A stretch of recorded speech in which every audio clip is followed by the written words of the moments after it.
আমাদের একটা সমস্যা আছে, আমাদের জায়গা ছোট, আমাদের জনসংখ্যা বেশি। অতএব আমাদেরকে টেকসই বলতে আমরা সহাবস্থান যদি করতে চাই, জীবজন্তু থেকে আরম্ভ করে বন্যপ্রাণী যা আছে, মানুষ যা আছে, আমাদেরকে খুব কষাস্ত্রীর সামনের দিকে আগাইতে হবে। কারণ আমাদের ছেলে মেয়েদের ভবিষ্যৎ আমাদেরকে দেখতে হবে। আমরা এখন কত ধরনের আইন আছে দেখলাম। ভাই একটা আইন আছে ইট খোলা সব বন্ধ করে 2025 পারবেন বন্ধ করতে? 2300 কোটি ইট লাগে দেশে। অল্টারনেট কি? অল্টারনেট আছে ব্লক, সেটা কাজ 20 কোটি বানায় বলে, তা হলো অনেকগুলো বন্ধ। তা আপনার তো 2300 ইট পড়াই দিব, যখনই পড়াইতে যাবেন এনভায়রনমেন্ট নষ্ট করতেছে। এগুলি আমি চাই না স্লো, আমি চাই তাড়াতাড়ি হোক, কিন্তু অল্টারনেট ব্যবস্থা যদি আপনার না করেন, এই বাঘের বেলায় আসেন না। যদি হরিণে না থাকলেও তো আপনারা তো বলতেছেন 70% তো খায় হরিণের মাংস, তো হরিণ যদি না থাকে তো বাঘ কেমনে থাকবে? সেজন্য যে পরিবেশ, প্রতিবেশ, জীববৈচিত্র্য, এগুলির ভিতরে যদি আমরা একটা সামঞ্জস্য না আনতে পারি চিন্তাধারার ভিতরে, তাহলে কিন্তু ভবিষ্যতে আসলে আমাদের উন্নয়নটা টেকসই হবে না। কারণ ওই যে কে জানি বললো যে মানুষ ঢুকতে দিবে না, আমাদের প্রতিমন্ত্রী সাহেব ঢুকতে দিবেন না, তো মানুষ ঢুকে কি করে না আপনি বলেন? এত লোক কে কোনখান দিয়ে ঢুকের কোনো হিসাব আছে নাকি? অতএব আমাদেরকে যেই বিধিবিধান আমরা বানাই, যে আইনগুলা বানাই, দেখতে হবে এটা এনফোর্সেবল কিনা। আর আরেকটা হতে পারে, ঠিক আছে আইন বানাচ্ছি আমরা 10 বছর পরে দেখবো এটা, তো ওটা তো বেআইনি একটা সমাজের চিহ্ন যে আপনার কাছে আইন আছে, আইন প্রয়োগ করতে পারেন। এখন আবার আমাদের মেইন জিনিসটা হলো, দেখেন প্রথমে আপনারা যারা এই বাঘ নিয়ে চিন্তাধারা করতেছেন, আপনাদের প্রতি আমি কৃতজ্ঞ। আমি মনে করি এটা অত্যন্ত একটা জরুরি জিনিস। বাঘ সংরক্ষণ মানে হলো আমাদের সুন্দরবন সংরক্ষণ করা, সেটা একটা ওয়ার্ল্ড হেরিটেজ, সেটা খুব জরুরি।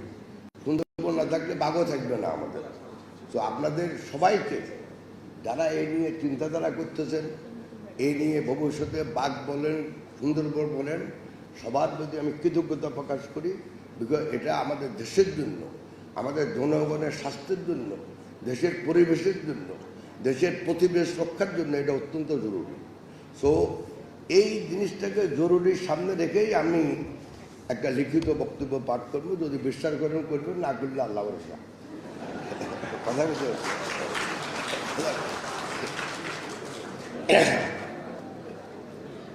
সম্মানিত সুধীবৃন্দ, সংবিধানের 18 অনুচ্ছেদ অনুযায়ী বর্তমান ও ভবিষ্যৎ নাগরিকদের জন্য পরিবেশ সংরক্ষণ ও উন্নয়ন এবং প্রাকৃতিক সম্পদ, জীববৈচিত্র্য, জলাভূমি, বন ও বন্যপ্রাণী সংরক্ষণ ও নিরাপত্তা বিধান করা রাষ্ট্রের দায়িত্ব। আমি মনে করি শুধু রাষ্ট্র না, এটা প্রতিটি মানুষের দায়িত্ব। প্রত্যেকে যদি আমরা নিজের দায়িত্ব বহন না করি, তাহলে কিন্তু কোনো সমাজের কোনো উন্নয়ন।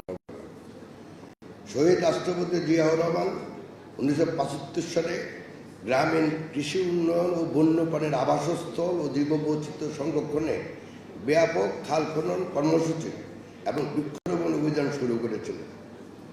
সদ্য প্রয়াত প্রধানমন্ত্রী বেগম খালেদা জিয়া জনগণকে বৃক্ষরোপণে উদ্বুদ্ধ করার জন্য 1993 সালে সর্বপ্রথম দেশব্যাপী বৃক্ষমেলা শুরু করেছিলেন। তারই ধারাবাহিকতায় বর্তমান প্রধানমন্ত্রী জনাব তারেক রহমান বন, বন্যপ্রাণী, পরিবেশ ও জীববৈচিত্র্য রক্ষায় ন্যাশনাল গ্রিন মিশন শুরু করেছেন। আগামী 5 বছরে দেশব্যাপী 25 কোটি বৃক্ষরোপণের অংশ হিসাবে এই বছর 5 কোটি বৃক্ষরোপণ করা হচ্ছে। 25 কোটির পরিবর্তে আমরা প্ল্যান করতেছি 35 কোটি। কারণ নর্মাল নিয়মে যে গাছ লাগানো হয় সে গাছের আবার 30% মারা যায়। অতএব আমরা চাচ্ছি 25 কোটি বলতে 25 কোটির জন্য আমরা লাগাতে পারি পুরা বাংলাদেশে। আমাদের মাননীয় প্রধানমন্ত্রী বন বন্যপ্রাণী ও প্রকৃতিকে খুবই ভালোবাসেন। এই জন্য তিনি গতানুগতিক দ্বারা বাইরে এসে কক্সবাজার জেলার চকরিয়া উপজেলার মালুমঘাট এলাকায় সংরক্ষিত বনে বৃক্ষরোপণের মাধ্যমে আনুষ্ঠানিকভাবে দেশব্যাপী 5 বছরে 25 কোটি বৃক্ষরোপণ কর্মসূচির শুভ উদ্বোধন করেছেন। উপস্থিত সুধীবৃন্দ, বাঘ আমাদের জাতীয় প্রাণী। একসময় দেশের প্রায় সব বনে বাঘ থাকলেও বর্তমানে বাঘের একমাত্র আবাসস্থল হচ্ছে সুন্দরবন। বাঘকে বনের প্রাকৃতিক পাহারাদার বলা হয়। এটি কিস্টোন স্পিসিস হিসেবে বনের খাদ্য শৃঙ্খল নিয়ন্ত্রণে গুরুত্বপূর্ণ ভূমিকা পালন করে। সেজন্য বাঘ সংরক্ষণের অর্থ কেবল একক প্রজাতি ব্যবস্থাপনা নয়, ওই পরিবেশের অপরাপর সকল প্রজাতি এবং তাদের আবাস, চারণভূমি, খাদ্য এবং প্রজনন ক্ষেত্র সংরক্ষণের সমষ্টি হচ্ছে বাঘ সংরক্ষণ। সারা বিশ্বে বন উজাড় ও শিকারী কর্তৃক বাঘ হত্যার ফলে বর্তমানে এই প্রাণীটি IUCN কর্তৃক মহাবিপন্ন প্রজাতি হিসেবে চিহ্নিত হয়েছে। বাঘ একসময় পৃথিবীর 13টি দেশে থাকলেও বর্তমানে কম্বোডিয়া, ভিয়েতনাম এবং লাওস থেকে বাঘ বিলুপ্ত হয়ে গেছে। 1900 সালে বিশ্বে বাঘের সংখ্যা ছিল লক্ষাধিক। এটি কমে বর্তমানে 5,600তে দাঁড়িয়েছে। বিশেষজ্ঞদের মতে বাঘের সংখ্যা দ্রুত কমে যাওয়া এই প্রবণতা চলমান থাকলে আগামী কয়েক দশকে পৃথিবী থেকে বাঘ হারিয়ে যাওয়ার আশঙ্কা রয়েছে।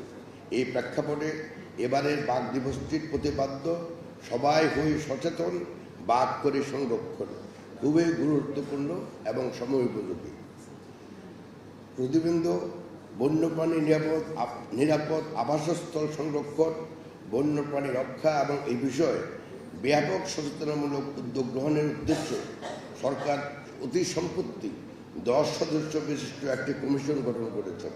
কমিশনের কার্যপরিধির মধ্যে উল্লেখ আছে সুন্দরবনের রয়্যাল বেঙ্গল টাইগারের সংখ্যা বৃদ্ধির লক্ষ্যে কার্যকর ব্যবস্থা গ্রহণ, হাতিসহ অন্যান্য বন্যপ্রাণী নিরাপদ আবাসস্থল সংরক্ষণের উন্নয়ন ব্যবস্থা ও সুরক্ষার লক্ষ্যে অবৈধভাবে দখলকৃত বন বিভাগের জমি পুনরুদ্ধারের বিষয়ে পরামর্শ প্রদান, হাতিসহ অন্যান্য বন্যপ্রাণীর নিকটবর্তী স্থানে বসবাসরত আদিবাসীদের জন্য বন্যপ্রাণী রক্ষা করার জন্য লক্ষ্যে জনসচেতনামূলক উদ্যোগ গ্রহণের পরিকল্পনা সহ বন্যপ্রাণী ও মানুষের দ্বন্দ্ব নিরসনে কার্যক্রম গ্রহণে পরামর্শ প্রদান করা, বন্যপ্রাণীর খাদ্যের নিশ্চিতের লক্ষ্যে বনে ফলজ গাছ রোপণের পরিকল্পনা সহ বিভিন্ন কার্যক্রম গ্রহণের পরামর্শ প্রদান।